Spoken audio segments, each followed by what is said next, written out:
নমস্কার বন্ধুরা, সন্তু মানসী রান্নাঘরে সবাইকে স্বাগত। তোমাদেরকে আমি একটা নতুন রেসিপি বানিয়ে দেখাচ্ছি। এটা চায়ের সঙ্গে খেতে পারবেন। মুড়ির কাটলেট। উপকরণগুলো কী কী লাগছে আমি বলে দিচ্ছি। প্রথমে আমি এখানে মুড়িকে শিলের মধ্যে আধা গুঁড়ো করে নিয়েছি। আর এখানে আমি 3 পিস আলু নিয়েছি ছোট ছোট। আর লাগছে হলুদ গুঁড়ো, লঙ্কার গুঁড়ো, ধনে গুঁড়ো, জিরে গুঁড়ো একসঙ্গে মিক্স করে ওইটা গুঁড়ো করা আছে এটা। আর স্বাদ মতো লবণ লাগছে। আর এখানে আমি হাফ প্যাকেটের মতন আমি জলজিরা এখানে আমি দিয়ে দিচ্ছি সামান্য স্বাদ মতো। এটা টক টক ঝাল ঝাল হবে এটা বানাতে। আমি সব কিছু উপকরণ একসাথে এটা আমি মাখিয়ে নেব। মুড়ি গুঁড়ো আমি দিয়ে দিচ্ছি একসাথে। পরিমাণ মতন আমি নিয়েছি 1 কাপের মতন মুড়ি গুঁড়ো নিয়েছি। আর 3 পিস আলু নিয়েছি। এটাকে আমি ভালো করে এইগুলো সব উপকরণগুলোকে আমি মিশিয়ে নেব। এভাবে চটকে নিচ্ছে হাত দিয়ে, মাখিয়ে নিয়ে দেখাচ্ছি।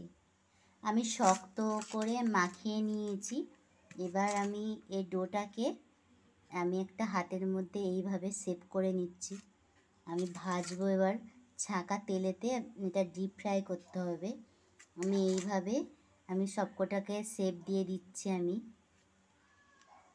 এটাকে ডিপ ফ্রাই করব। এখানে আমার তেলটা গরম হয়ে গেছে।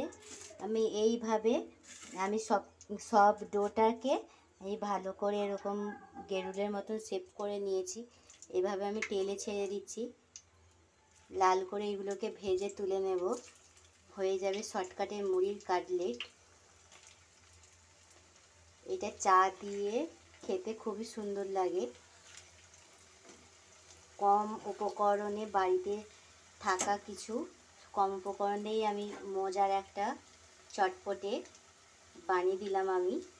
টক টক ঝাল ঝাল খেতে লাগে এটা, ভীষণ ভালো লাগে। চা দিয়ে কফির সাথে তো এটা আরও সুন্দর লাগে। আমার লাল লাল করে ভাজা হয়ে গেছে 2 পিঠে। আমি এবার তুলে নিচ্ছি।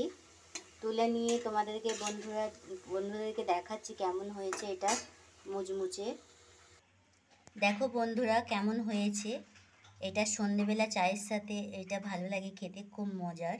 এটা বাড়িতে বানিয়ে খেয়ে দেখবেন কেমন হয়েছে। মুড়ি দিয়ে আলু দিয়ে আমি কাটলেট বানিয়ে তোমাদেরকে দেখিয়ে দিলাম কম উপকরণে।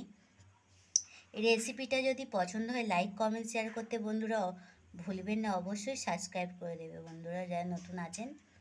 আর আমি এখানে এই ভিডিওটা শেষ করছি।